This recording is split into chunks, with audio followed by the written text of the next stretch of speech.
The Parliaments of Scotland and England united 3 centuries ago, but in the run-up to the UK's general election, the border running through these beautiful hills is still a political dividing line. On the English side of the border, this election has been dominated by the UK's impending exit from the EU. But in Scotland, Brexit isn't the biggest issue. There, it's more about the Scottish National Party's push for a second referendum on independence.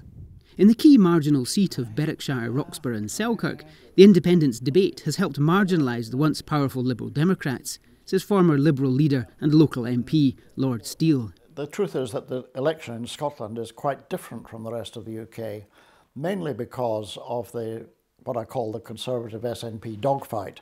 The SNP keep banging on about having another referendum, which in fact most people don't want. And the Conservative Party is sort of waging a campaign which is nothing except being against a second referendum. That's all they talk about. In the border town of Selkirk, members of the Suitor Quilters group never discuss politics. But even here, feelings run deep.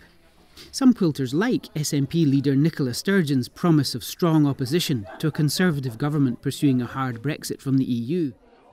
But others are dismayed by Miss Sturgeon's insistence that Scotland, which voted to remain in the EU, should have another vote on independence when the terms of Brexit become clear. I mean, I'm not an SNP voter, but I'm tempted to vote SNP because, there you are, I've declared my colours here. Oh, wow. We don't talk about politics much.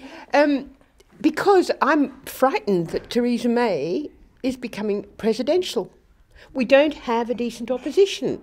If we all vote SNP, we'll get another referendum for sure. She will take that as a mandate to go for independence again. That's what worries me about voting SNP. Yes. So I will vote tactically to try and keep the SNP out. I will. Not because I'm anti-SNP, but I'm anti-referendum.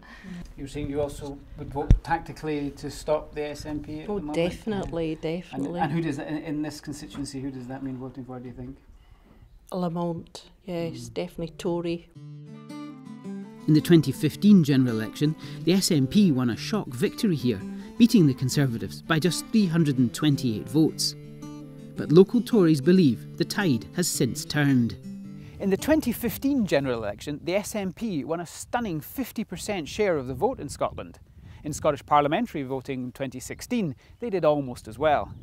But behind this picture of SNP dominance, there's been an extraordinary revival in the fortunes of the Scottish Conservatives. In the 2016 Scottish parliamentary vote, they more than doubled their seats. And in May's local election, they roughly doubled their share of the vote.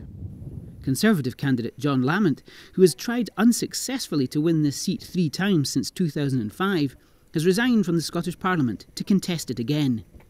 He says local voters want the SNP to focus on governing Scotland rather than pushing independence. The voters in the borders in this election to have a very clear choice, and it's very clear from all the conversations I've had with voters on the doorsteps, and it's very clear from the result last time, it's either going to be me who gets elected to continue that service to the borders, or an SNP candidate who's obsessed with breaking up Britain. With a reputation as a hard-working MSP, Mr Lamont hopes to win over people who have not voted Tory before. Do you think of voting for John Lamont?